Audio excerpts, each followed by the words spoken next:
देखो, हम जिंदगी में सही निर्णय नहीं ले पा रहे हैं, यदि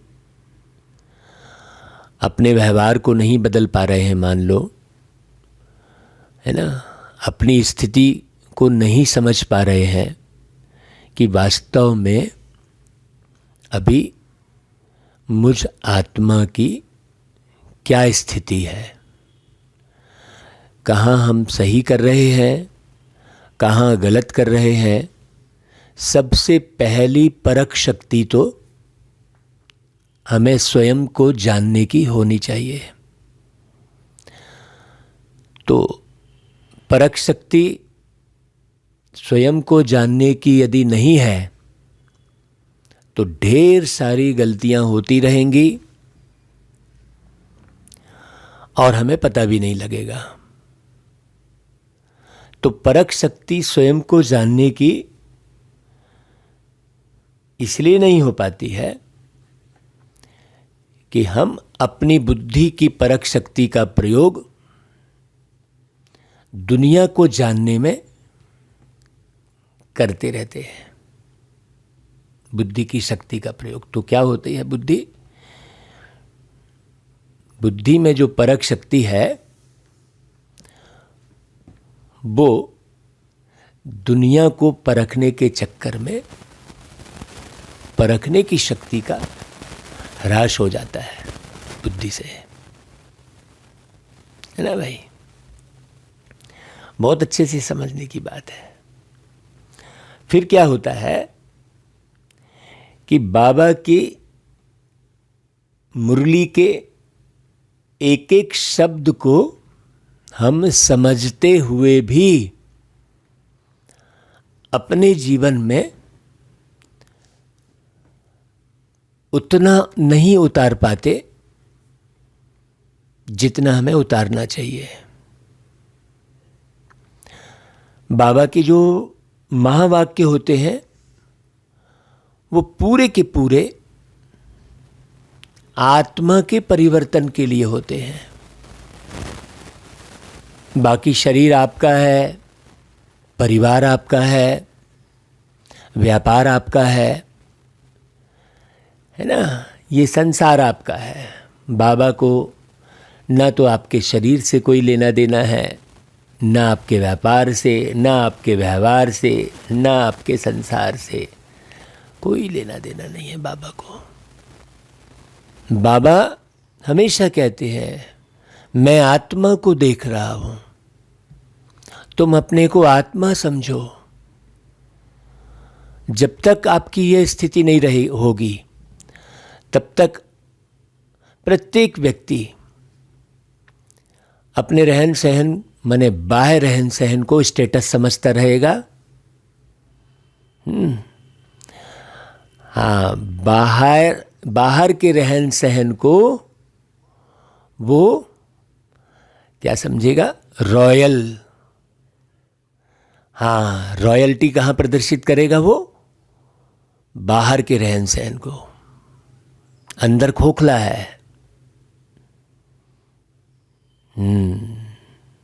ये बहुत गहरी बात अमृत बेले से बाबा बिल्कुल बता रहे थे कि बच्चे,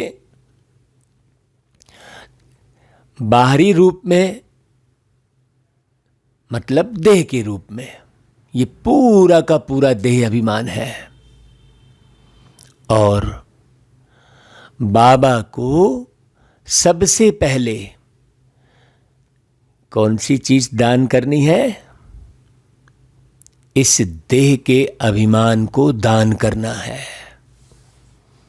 जब तक देह का अभिमान हमने दान नहीं किया है तब तक आत्मा के अंदर के जितने भी विकार हैं वो तंग करते रहेंगे। ये बहुत सूक्ष्म बात है। बाकी दुनिया में व्यक्ति के हिसाब से, परिस्थिति के हिसाब से, निर्माण के हिसाब से कोई भी व्यवहार कर रहे हैं आप, उस व्यवहार से बाबा को कोई लेना देना नहीं है। आत्मा में अंदर क्या छुपा है उसको परिवर्तन करना। अंदर, हाँ, अंदर की नेचर क्या है?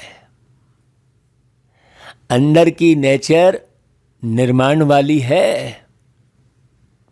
उसको दादी ने 3 शब्द में उठाया था। अंदर की नेचर निर्मल है, निर्मल, निर्मल, पावन, नेचर निर्मल, अंदर की नेचर। बाहर का खान पान और कपड़े और घर मकान और गाड़ी बंगला, ये सब जो है रॉयल्टी में जो गिनते हैं लोग, वास्तव में हाँ, बड़े ठाट बाट, राजा महाराजाओं के ठाट बाट, ये सब रॉयल्टी में गिनते हैं।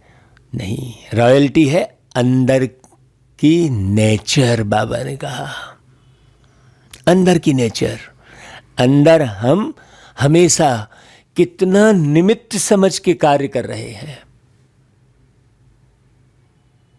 कोई भी कार्य निमित्त भाव से बोल रहे हैं, निमित्त भाव से सोच रहे हैं।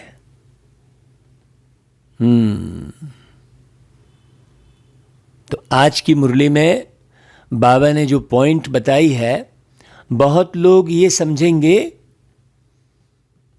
कि स्थूल सामग्री का दान, जबकि बाबा कहता है मीठे बच्चे, दान में दी हुई चीज कभी भी वापस नहीं लेना। इसका मतलब क्या हुआ? जो हमने बाबा को विषय विकार में दान दी है चीजें, कौन विषय विकार? विषय विकार लेते हैं बाबा, विषहर्ता कहते हैं परमात्मा शिव को। मंथन से ढेर सारी सामग्री निकली, लेकिन शिव बाबा ने कौन सी चीज ली? ये दिखाया है। मंथन से लक्ष्मी निकली तो किसी ने ले ली, ये लिया, वैसा ढेर कहानी, कथा कहानी है। उसके अर्थ को समझना बहुत हर एक के वश की बात नहीं है। और ज्ञान को समझ लेना तो बच्चा भी समझ लेगा। किसी के भाव को समझ लेना, वो भी बच्चा समझ लेगा। एक जानवर भी भाव को समझ लेता है। भाव को समझना कोई बहुत बड़ी बात नहीं है। भाव को समझना, अपने आंतरिक जीवन का परिवर्तन करना मुख्य पुरुषार्थ। क्योंकि हर एक व्यक्ति का अपने अंदर का जीवन अलग होता है और बाहर का जीवन अलग होता है। अंदर सूक्ष्म में चाह बनी रहती है। भाई, बाबा जो शिकायत करते हैं, आपके जीवन का परिवर्तन करने के लिए शिकायत करते हैं। बाबा को कोई चाह थोड़ी है। हमारी शिकायत किस लहजे में है? बाबा जो गलतियां निकालते हैं, तो बाबा जो है आपकी गलतियां निकालने के लिए इस धरती पर आए हैं, ताकि आप जो गलती करते आए हैं और जिसके कारण आप दुखी, हताश, परेशान आप ही होते आए हैं, इसलिए बाबा गलती निकालते हैं। कोई बाबा को आपसे नफरत थोड़ी है। तो दान में दी हुई चीज वापस नहीं लेना का अर्थ क्या है? दान भी यहां पर गुप्त है। बाबा कहते हैं गुप्त दान। बहुत गहरी बात है। गुप्त दान। हमने अपने अंदर के विकार को पूरी तरह समाप्त कर दिया। विकार मतलब चाह, वस्तु की, व्यक्ति की, वैभव की, नाम की, मान की, शान की चाह, ये विकार है। वास्तव में चाह ही विकार है। बहुत गहरी बात। अगर बार बार किसी भी चीज की चाह पैदा हो रही है, मतलब हमने भगवान को कुछ भी नहीं दिया है। कुछ भी नहीं दिया है, हमने दान किया ही नहीं है। और कहते हैं दे दान तो छूटे ग्रहण। हाँ, ग्रहण यानी ग्रहचारी, ग्रहचारी यानी और बिल्कुल गहरे गहरे जाएं, गहरे। वही कल हम कह रहे थे कि भाई हम आपसे बात कर रहे हैं तो आप यदि तर्क कर रहे हैं तो कोई मतलब नहीं है बात करने का, लेकिन यदि गहरे उतर रहे हैं तो बात की जाए। गहरे उतरने की लालसा है, गहरे जाकर स्वयं के निर्माण करने की योग स्थिति है। एक्चुअल में योग क्या है? ज्ञान की गहराई में जाकर अपनी आत्म स्थिति को परखना, अंदर की स्थिति को। हाँ, नहीं तो कर्मेंद्रियों पर जीत हासिल करना और ये तो सारी दुनिया बोलती है, सारी दुनिया बोलती है, लेकिन बाबा क्या बोल रहे हैं? परमात्मा की वाणी बिल्कुल अलग होती है।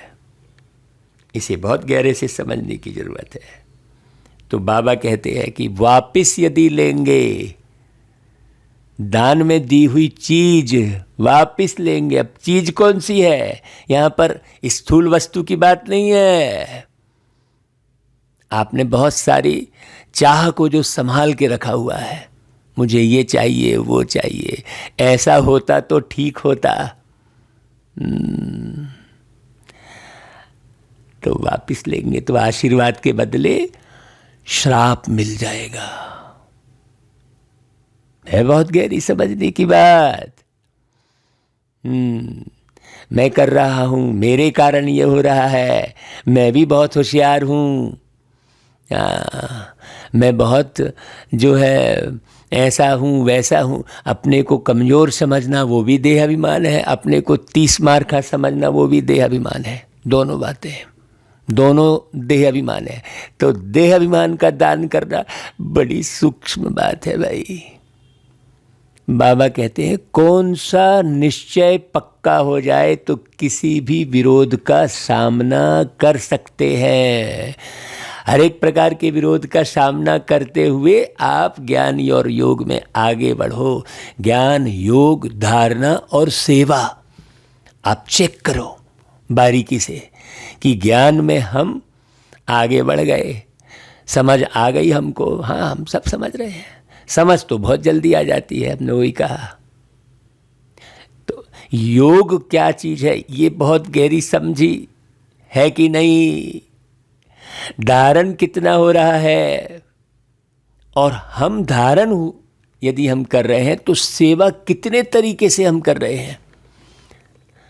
किसी भी व्यक्ति को हम कितने तरीके से कन्वेंस, जिसको कहते हैं इंग्लिश में, किसी भी रूप में कन्वेंस करना, चाहे अपने व्यापार में, अपने व्यवहार में, कैसे भी कन्वेंस करना, क्या हम कन्वेंस कर पा रहे हैं? तो अगर निश्चय हो जाए कि हमको भगवान मिला है, उसके बाद देखो ऊपर जो बाबा ने दान की बात कही और फिर प्रश्न में विरोध की बात कही, इसका एक उत्तर कि हमको भगवान मिला है, ये पक्का हो जाए अंदर, पक्का। हाँ, उसे याद कर हमें विकर्म विनाश करने हैं, विकर्म विनाश करने हैं ना। हाँ, परिस्थितियों पर जीत हासिल करनी है ये नहीं बोल रहे हैं। परिस्थितियां तो प्रकृति के हिसाब से, वातावरण के हिसाब से, लोगों के हिसाब से, क्योंकि भाई प्रत्येक व्यक्ति तो संसार का बाबा जैसा पुरुषार्थ करना चाह रहे हैं, कराना चाह रहे हैं, वैसा पुरुषार्थ तो कर नहीं रहे हैं। तो परिस्थितियां तो भाई अपने हिसाब से आती रहेंगी। तो ये पक्का हो जाए कि भगवान मिला है तो उसे याद कर हमें विकर्म विनाश करना है, विश्व की बादशाही लेनी है, तो सब अपोजिशन खत्म हो जाएंगे। विश्व की बादशाही लेनी है मतलब अंदर में सूक्ष्म विश्व कौन सा है? चाह। आप बारीक बात समझ रहा। सारी दुनिया में साधु संत ऋषि मुनि सब ये कहते काम क्रोध लोभ मोह अहंकार ये तंग कर रहे हैं, इसको छोड़ो। लेकिन वो अहंकार रहता है, मैं मेरा मेरा मेरा मेरा। हाँ, अंदर में क्या कैसा होगा ये सूक्ष्म में रहता है। लगता है कि नहीं है, नहीं है। हाँ, वो संग्रहण प्रवृत्ति, सारी दुनिया को देखने की वृत्ति बहुत सूक्ष्म है। विश्व की बादशाही लेनी है। हाँ, सारे विश्व पर विजय पाना है तो सब अपोजिशन खत्म हो जाएंगे। किसी भी प्रकार का कोई अपोजिशन आपके हृदय में नहीं रहेगा। दुनिया क्या सोच रही है, हाँ, बाबा कहता है मैं एक एक की बैठ के थॉट्स रीडिंग नहीं करता रहता। ये बाबा ने इशारे दिए हैं। हम तो यही सोच रहे होते हैं कि दुनिया क्या सोच रही है, दुनिया क्या बोल रही है। वो अपोजिशन हमारे अंदर में बनी रहती है। अपोजिशन सारा खेल अपने अंदर की बात है। ये बाबा पूरी टोटल अंदर की बात कर रहे हैं। उस अपोजिशन का दुनिया में तो अपोजिशन एक के बाद एक, चाहे तुम कुछ भी करो। वो बाप बेटे और वो गधे की कहानी है ना, सबने सुनी है। वो नहीं सुनी है तो पिछली मुरलियों में उदाहरण दे चुके हैं, आप सुनना। तो सब अपोजिशन खत्म हो जाएंगे। अब एक एक बात समझना। अब बाबा ने अपोजिशन कहा तो दुनिया का अपोजिशन बुद्धि में आएगा। बाबा ने दान कहा तो वो धन दौलत रुपया से गिनती करने लग जाएंगे लोग। देखो, बाबा कहता है सामना करने की शक्ति आ जाएगी। फिर हर तरह से आप सामना कर सकते हैं। हाँ, भक्ति मार्ग में सामना करने के लिए कृष्ण जी के साथ बलराम को दिखाया है। बलराम मतलब राम का बल। बलराम के माध्यम से कंस पर जीत हासिल की। अब लोगों ने कृष्ण जी का भाई बता दिया बलराम। माने आत्मा का सबसे सगा भाई कौन है, जो एकदम करीब में रहने वाला है? वो राम का बल। राम का बल मतलब परमात्मा की एक्यूरेट याद। उस बलराम को रखो साथ में तो कंस पर जीत हासिल हो जाएगी। कंस तो अपोजिट था ना, जन्म से पहले अपोजिट था कंस कृष्ण जी का, है ना भाई, कि पैदा होगा तो मार देंगे हम इसको। कितनी गहरी बात है। तो राम का बल कौन रख सकता है?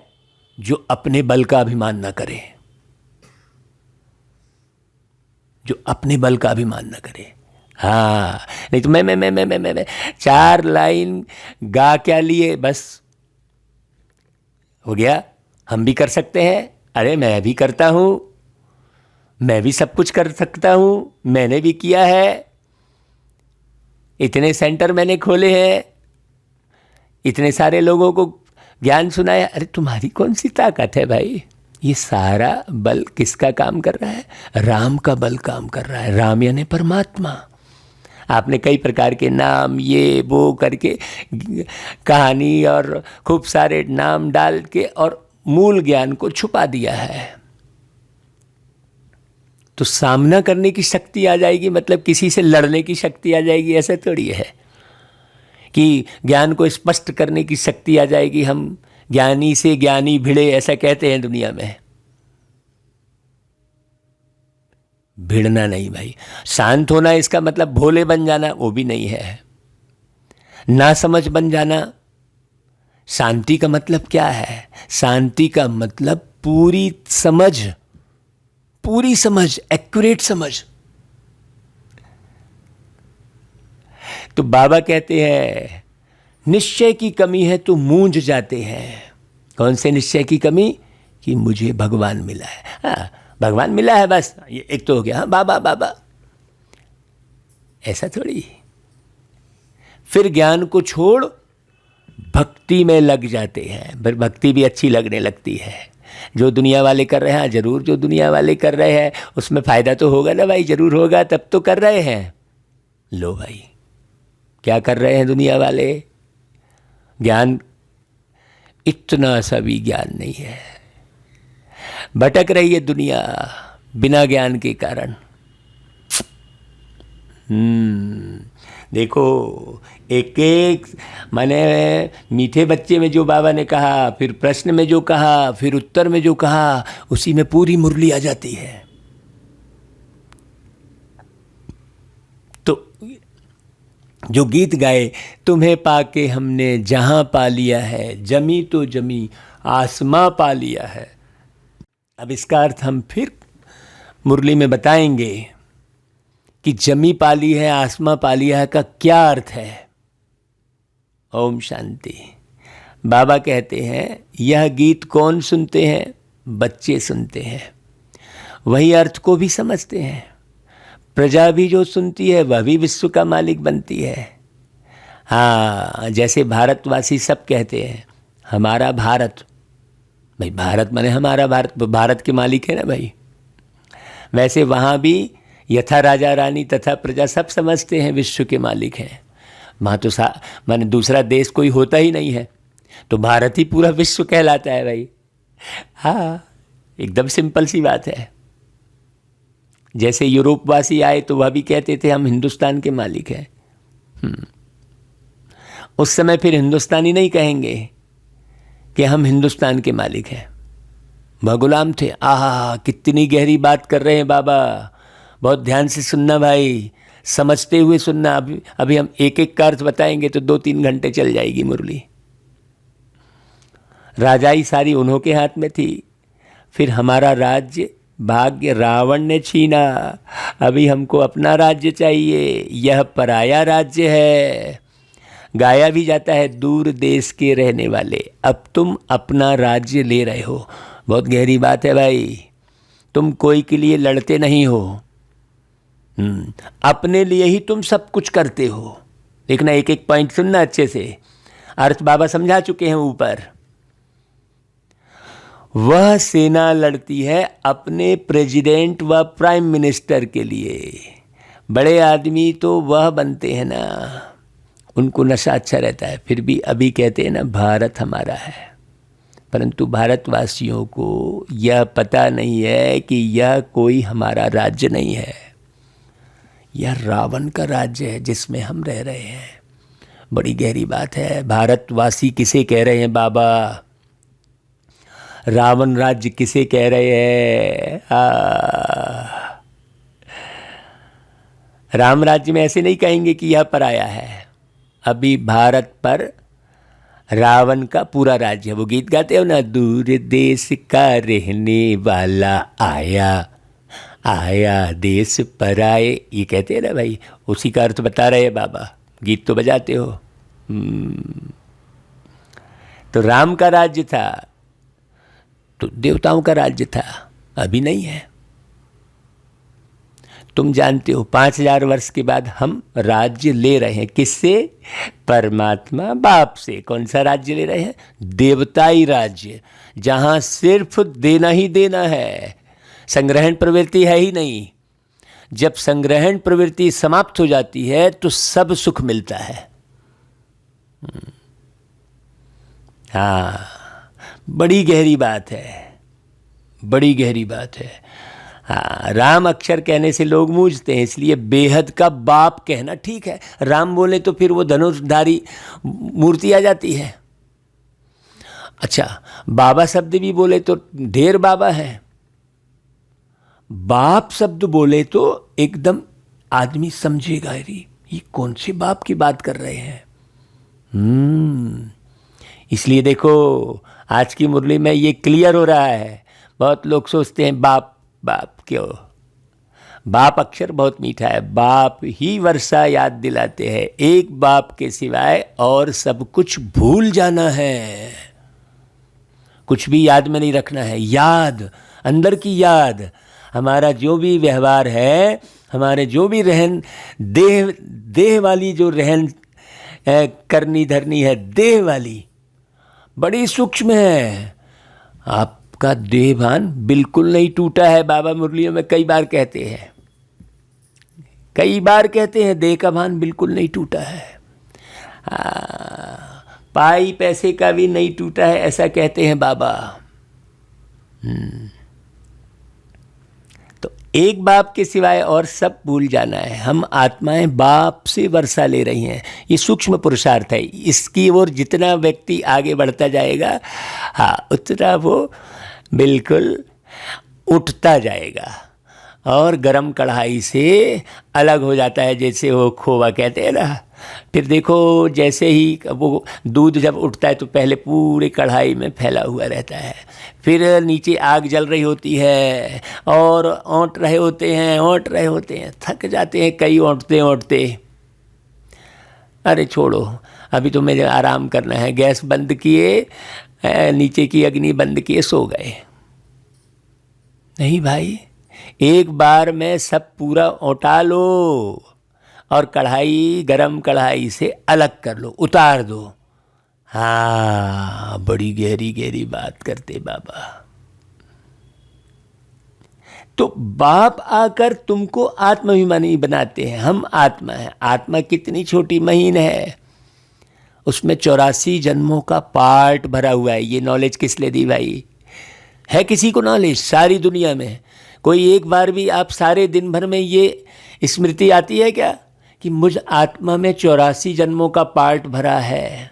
एक बार भी स्मृति आ गई ना तो सारा मूंझना खत्म हो जाएगा।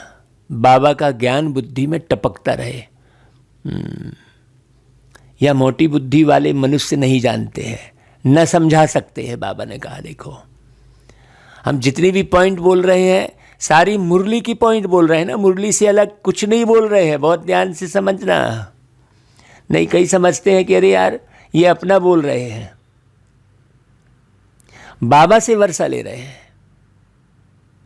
कितना सहज है, परंतु माया भुला देती है। माया मतलब, अब बार बार समझना, माया मतलब मुख्य बात देह का भान।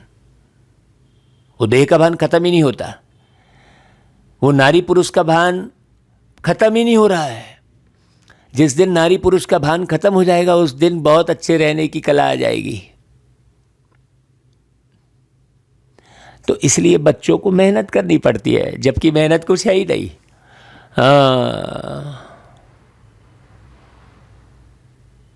बहुत बारीक बात है। इसमें कोई हथियार बारूद की तो बात ही नहीं है। स्थूल बात कुछ नहीं है बाबा की। ना कोई ड्रिल आदि सीखनी है। देखो भाई, हो गई बात। ऐसा कोई ड्रिल थोड़ी सीखनी है।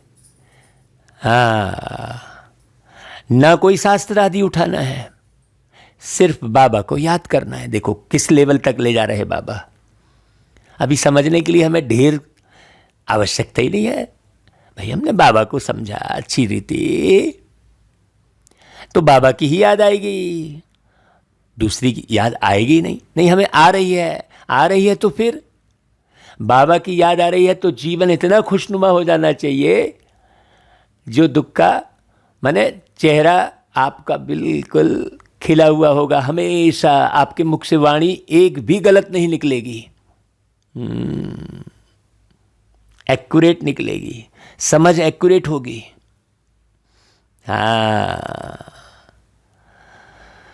बाप जो सुनाते हैं वह धारण करना है, वही बाबा की याद है। देखो पहले एक बार क्या बोला बाबा ने, सिर्फ बाबा को याद करना है। फिर अगली लाइन क्या बोली, बाप जो सुनाते हैं वह धारण करना, मतलब धारण करना ही बाबा की याद कहलाती है।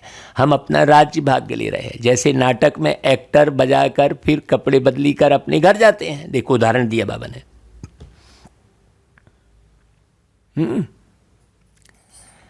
भाई कपड़े बदल कर जाते हैं ना घर,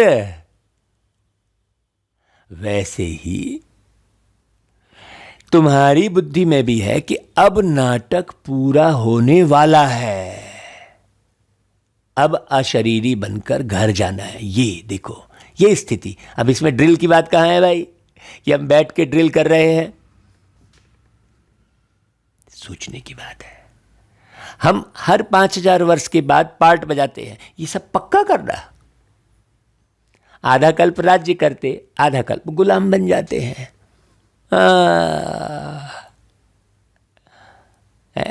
बच्चों को कोई जास्ती तकलीफ नहीं दे रहे बाबा, बुद्धि में सिर्फ याद रहनी चाहिए। पुरुषार्थ कर जितना हो सके यह भूलना चाहिए देह का भान, और जो बाबा बता रहे हैं यह भूलना नहीं चाहिए। पुरुषार्थ कर क्या नहीं भूलना चाहिए? अब नाटक पूरा होता है। अब उसमें कब नहीं लगाना है, यहां के सन नहीं गिनना है 2021 और 2022 और 23 कि 6 बज गए कि 7 बज गए, यहां का टाइम नहीं गिनना है अंदर में। बाकी तुम यहां के टाइम के हिसाब से अपना जो भी कार्यव्यवहार करना है करते रहो ना भाई, लेकिन ये बात सब अंदर समझने की है। बाकी थोड़ा समय है, हमको जाना है। बाबा का 1 सेकंड 1 वर्ष के बराबर, अभी बहुत बारीकी से समझना। ऐसे ऐसे अपने साथ बातें करते करते तुम पावन बन वापस चले जाएंगे। देखो पावन बनने की विधि सिखा रहे बाबा। हर एक बच्चा जान सकता है कि बाबा को कितना याद करता हूँ। वो बोली वाणी में ही पता चल जाएगा, रहन सहन में पता चल जाएगा। स्वयं का पता लगाना है भाई। चाहे कोई चार्ट लिखे या ना लिखे, आदमी जान सकता है ना भाई, परंतु बुद्धि में तो रहता है ना। तो सारे दिन में हमने क्या क्या किया, जैसे व्यापारी लोग अपनी मुरादी संभालते हैं, रात्रि को यह भी व्यापार है। रात्रि को सोने के समय जांच करते हैं सारे दिन में बाप को कितना याद किया, कहाँ कहाँ गई बुद्धि। अपनी बुद्धि की जो जांच करेगा वो दूसरे की बुद्धि से टकराएगा नहीं, बिना मतलब के निर्माण में विघ्न नहीं बनेगा। जो अपनी बुद्धि की जांच करता रहेगा। कितनों को बाप का परिचय दिया, ये लिस्ट निकालेगा रोज की रोज। रोज शाम को ये कार्य करने वाला बच्चा अपनी अंदर बुद्धि में, वो सुबेरे बहुत सुंदर तरीके से उठता है। नहीं तो मूंझा हुआ उठेगा, उदास उठेगा। रोज व्यक्ति उदास उठता है, हर एक व्यक्ति, उसे उस दिन की और आगे की चिंता हो जाती है। भाई आपको संभालने वाले हैं और आपको चिंता नहीं हो रही है तो वो चिंता नहीं होना नहीं कहलाएगा।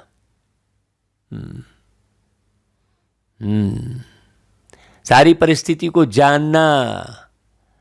कोई भी साथ नहीं रहता है, ये सांसें सदा नहीं रहती हैं। आत्मा को पावन बनाने की बात है। पावन का अर्थ भी बहुत गहरा है। तो जो होशियार होते हैं उनका धंधा अच्छा चलता है, बुद्धू होगा तो धंधा भी ऐसे ही चलेगा। बाबा ने धंधे के साथ जोड़ा। यह तो अपनी कमाई करनी है। बाप सिर्फ कहते हैं मुझे याद करो, चक्र को याद करो तो चक्रवर्ती राजा बनेंगे। इसमें टू मच, देखो आ गई वही लाइन, सुनना बहुत अच्छे से। टू मच के बाद शब्द क्या बोली बाबा ने? इसमें टू मच आशाएं नहीं होनी चाहिए। आ गई वही चाह। प्यास हो, आस मत हो, प्यास हो। परमात्मा मिलन की प्यास हो। कितनी प्यास है ये देखो, प्यास कितनी है। प्यास लगेगी तो पानी पियोगी ही पियोगे, रोक नहीं सकते अपने आप को। तो आस नहीं, प्यास। बहुत अच्छे से समझना भाई। गांव में रहने वालों को आशाएं कम रहती हैं, देखो, साहूकारों को बहुत होती है, वह अपनी गरीबी में ही खुश रहते हैं। रोटला खाने पर हिर जाते हैं, सूखी रोटी खाने की आदत पड़ जाती है, कहने का मतलब है। देखो, सूखी रोटी खा के हम सुखी हैं क्या? कल ही सूखी रोटी की बात बाबा ने कहलवाई। साहूकारों में इच्छाएं बहुत होती हैं। बाबा की मुरली को बहुत अच्छे से सुनेंगे ना तो समझ में आएगा कि हम अभी कहाँ हैं, क्या पोजीशन है हमारी। फिर इस भान में नहीं रहेंगे हम बहुत अच्छे बन गए, फलाना हो गया। हाँ, बाबा कहते हैं साहूकारों में इच्छाएं बहुत होती हैं, माँ बाप को ही तंग कर देते हैं। बाबा अनुभवी है, गरीबों पर रहम भी आता है। गरीब देखेंगे, इतना बड़ा आदमी ज्ञान सुनता है तो हम भी सुने। चित्र तो बाबा ने बहुत बनवाए हैं। कोई कहते हैं हमको सर्विस चाहिए, बाबा कहते पहले तुम होशियार बनो फिर सर्विस पर जाओ, क्योंकि आजकल भक्ति का भी जोर है। एक तरफ समझाओ, दूसरी तरफ गुरुओं की चक्री चलती है। वह डरा देते हैं, अरे तुम अगर भक्ति नहीं करेंगे ना तो तुमको फल कैसे मिलेगा। ऐसा भक्ति से तो भगवान मिलता है। जब तक इस ज्ञान में पक्का हो जाए, पूरा निश्चय हो जाए कि हमको भगवान मिला है, वह हमको कहते हैं कि मुझे याद करो तो विकर्म विनाश हो जाए। जब यह पक्का निश्चय जम जाए तभी किससे सामना कर सके। अगर आप प्रॉपर वे में सामना नहीं कर पा रहे हैं किसी का, किसी ने कुछ पूछा और गए, मतलब बाबा की ना तो याद है ना तो ये पक्का है कि भाई ईश्वर आपके साथ है। आपको बाबा याद रहेगा तो आप क्या करोगे? बाबा कहलवा देगा आपसे, पीछे से ऐसे धीरे से पुश कर देगा, पता भी नहीं चलेगा। इतना सूक्ष्म है बाबा। तुम आगे तो बढ़ो। हमको जो आज हम जो भागवत कथा कर रहे हैं, बाबा जो करा रहे हैं, हमको भागवत की ABCD नहीं मालूम थी। मुरलियां पढ़ के भागवत का अर्थ समझ में आया।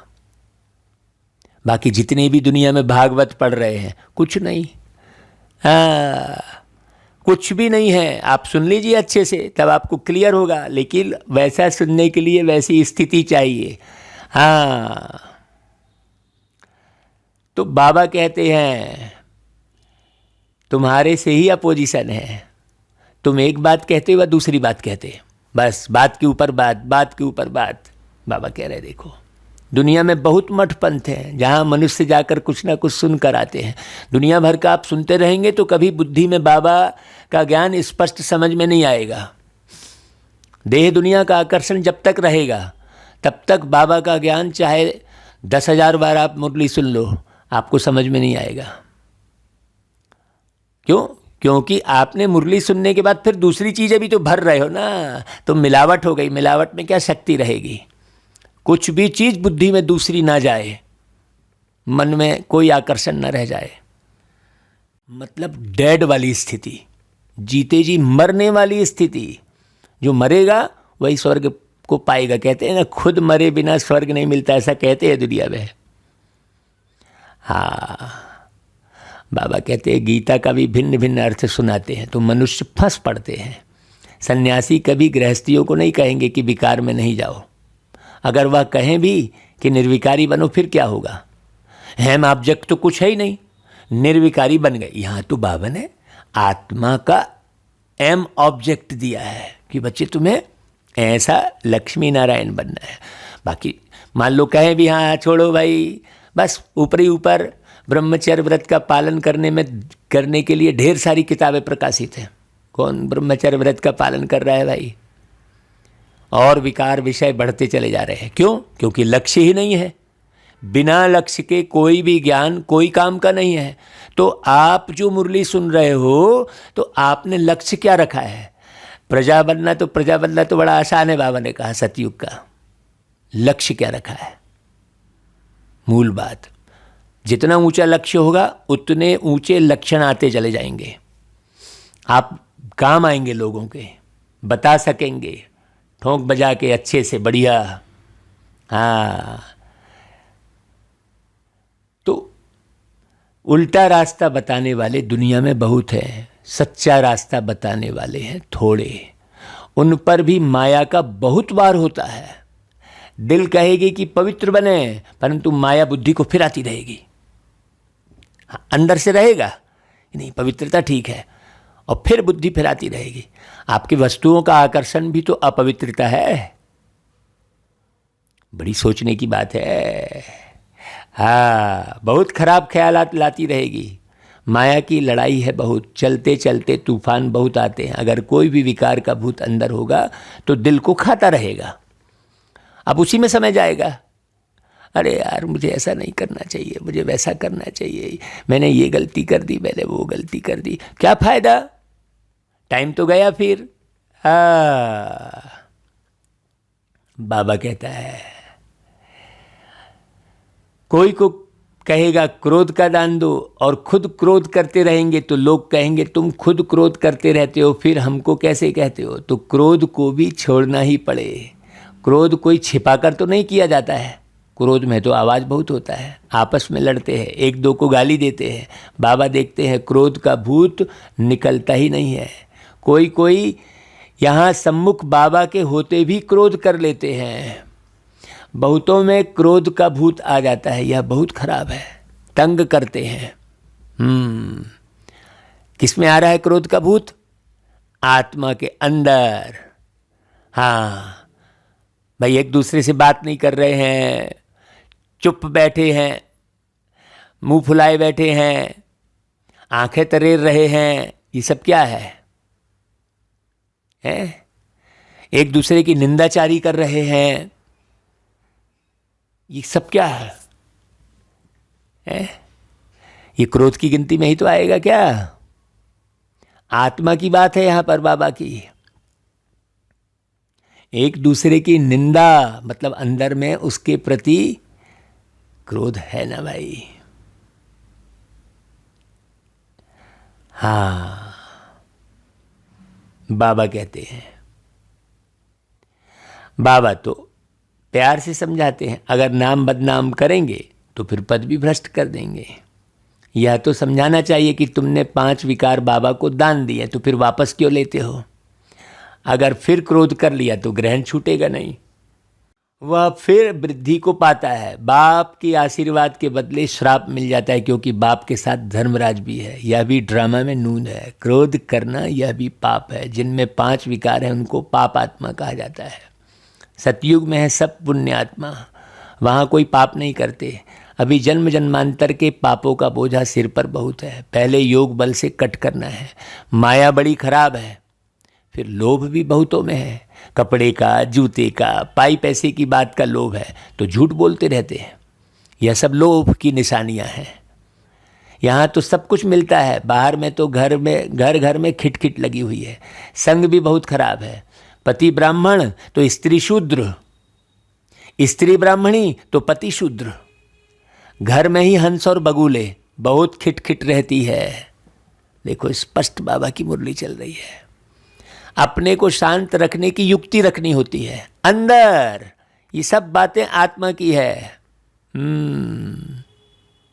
घर बार छोड़ना भी बाबा अलाउ नहीं करते हैं। ऐसे बहुत आश्रम है जहाँ बाल बच्चों सहित जाकर रहते हैं। फिर खिटपिट तो सब जगह होती है, शांति कहाँ भी नहीं है। सच्ची सच्ची शांति, सुख, पवित्रता 21 जन्मों के लिए तुम बच्चों को अब मिल रही है। ऐसी मत और कोई दे ना सके। बाबा कहते हैं मैं कितने दूर देश से आता हूँ भाई सर्विस करने, तुमको भी सर्विस करनी है। प्रदर्शनी मेले में बहुत नहीं समझ सकते, भल गवर्नर ओपनिंग करते हैं, परंतु यह थोड़ी ही बुद्धि में आता है कि इन्हों को परमात्मा पढ़ाते हैं ब्रह्मा द्वारा। ओपनिंग आपने बड़े से करा ली, जिससे विश्व का वर्षा मिलता है। सिर्फ कहते हैं अच्छा है, माताएं अच्छा कर्तव्य कर रही हैं, श्रेष्ठाचारी बना रही हैं। भल यह भी लिखते हैं कि मैं मानता हूँ कि गीता भगवान ने गाई है, लिख दिया, परंतु बुद्धि में थोड़ा ही बैठता है। न पुरुषार्थ चलता है समझाने का और न समझने का। तुम्हारी बुद्धि में है कि शिव बाबा ब्रह्मा द्वारा कहते हैं कि मुझे याद करो तो तुम यह लक्ष्मी नारायण बनेंगे। यह पैगाम सबको सुनाना है। तुम पैगंबर के बच्चे हो और जो भी आते हैं वह धर्म स्थापक है। तुम सबको यह मैसेज सुनाओ कि बाबा स्वर्ग नई दुनिया की स्थापना कर रहे हैं। माने बाबा कहते हैं अगर तुम मुझे याद करेंगे और पवित्र रहेंगे तो तुम भी स्वर्ग के मालिक बन जाएंगे। घड़ी घड़ी यह ख्यालात चलने चाहिए। कच्ची अवस्था होने के कारण धंधे धोरी में जाते हैं तो सब कुछ भूल जाता है। अभी मुरली तो सवेरे खूब अच्छे से सुनाई, सुनी, सब कुछ किया, सारा दिन क्या याद रहा?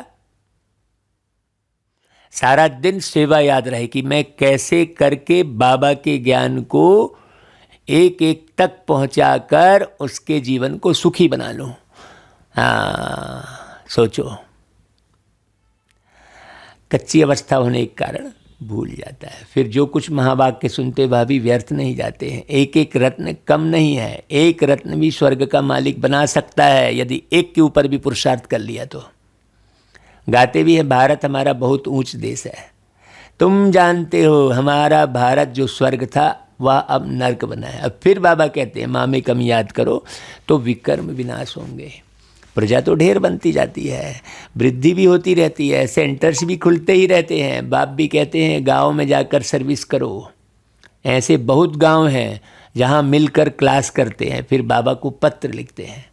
देखो ऐसा बहुत बाबा रिजल्ट बता रहे हैं।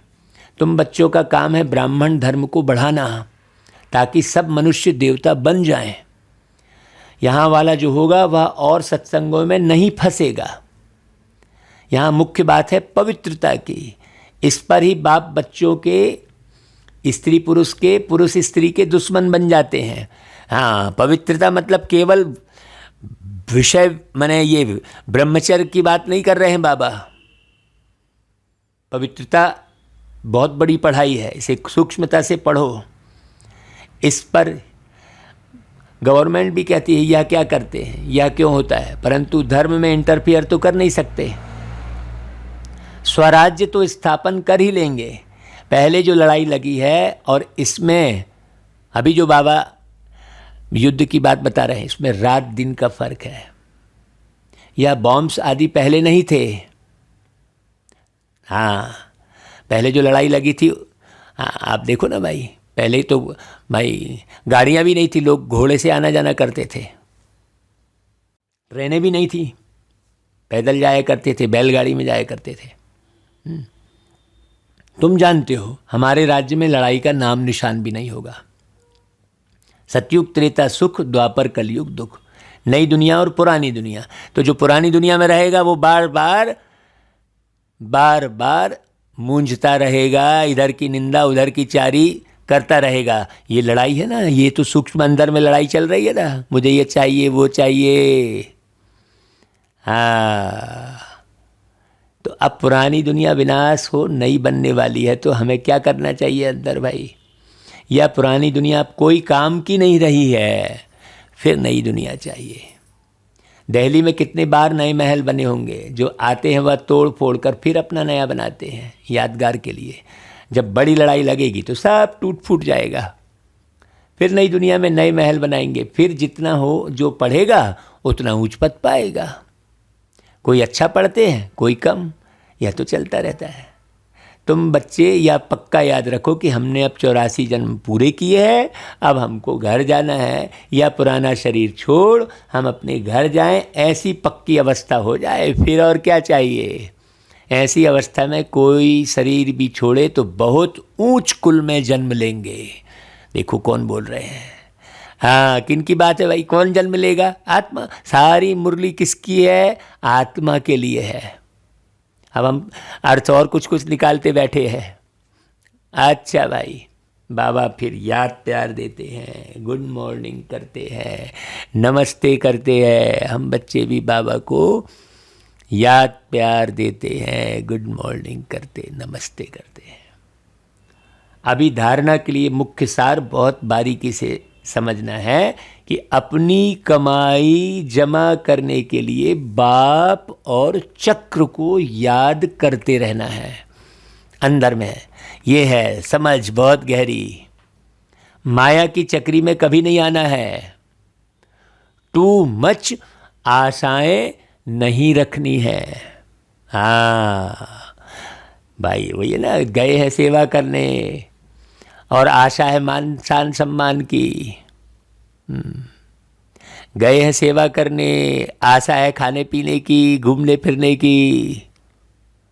देखो, यहाँ जाएंगे, वहाँ जाएंगे, उससे मिलेंगे, उससे मिलेंगे। दूसरी पॉइंट, मनुष्यों को देवता बनाने के लिए अपने ब्राह्मण धर्म को बढ़ाना है, गांव गांव में जाकर सेवा करनी है। देखो, ब्राह्मण धर्म बढ़े। कई ब्राह्मण बस नाम के बन गए, बाबा बाबा कर रहे, ओम शांति कर रहे, जा रहे, ज्ञान बाबा का सुन रहे हैं, और काम अपने मन का कर रहे। हाँ, सारा समय सारा दिन अपने मन मर्जी का काम करते बैठे हैं। बहुत गहरी समझने की बात है, बहुत गहरी। अच्छा भाई, वरदान, बार बार हार खाने के बजाय बलिहार जाने वाले मास्टर सर्वशक्तिमान विजयी भव। देखो क्या वरदान है। स्वयं को सदा विजयी रत्न समझकर हर संकल्प और कर्म करो तो कभी भी हार हो नहीं सकती। मास्टर सर्वशक्तिमान कभी हार नहीं खा सकते। यदि बार बार हार होती है तो धर्मराज की मार खानी पड़ेगी, और हार खाने वालों को भविष्य में हार बनाने पड़ेंगे। हाँ, द्वापर में अनेक मूर्तियों को हार पहनाने पड़ेंगे। हाँ, इसलिए हार खाने के बजाय बलिहार हो जाओ, अपने संपूर्ण स्वरूप को धारण करने की प्रतिज्ञा करो तो विजयी बन जाएंगे। अब ये वरदान बड़ा गहरा, इसे कोई डिटेल अच्छे से समझ के पढ़े। अब हाँ, सब स्वचिंतन करें, बाबा की मुरली के माध्यम से स्वचिंतन करें। भाई, ये मुरली का स्वचिंतन जो है आज सबके काम आ रहा है। हमें बहुत अच्छे से याद है कि सेंटर पर जाना और मुरली जैसे ही समाप्त हुई, मुरली को उठाकर खूब 2-2 घंटे पढ़ना, क्या बोल रहे हैं बाबा। फिर अमृत बेले उठकर पढ़ना, क्या बोल रहे हैं बाबा। जितनी ज़्यादा पढ़ाई उतनी ज़्यादा कमाई। तब कमाई मतलब समझ के आधार पर ही आप धन कमाते हो, समझ के आधार पर ही सब कार्य करते हो। तो ये बहुत बेहद की समझ है ना भाई। 21 जन्मों की कमाई जमा करने के लिए कितनी समझ चाहिए। बाकी मैं आत्मा हूँ, ये है, ये समझ लिया, चलो हाँ ठीक है, हो गया, अब चलो दुनिया में लग जाओ, ऐसा थोड़ी है। अच्छा भाई, स्लोगन, कब शब्द कमजोरी सिद्ध करता है, इसलिए कब करेंगे नहीं, अब करना है। हाँ, नहीं तो गे, हाँ अब करेंगे। अच्छा भाई, ओम शांति।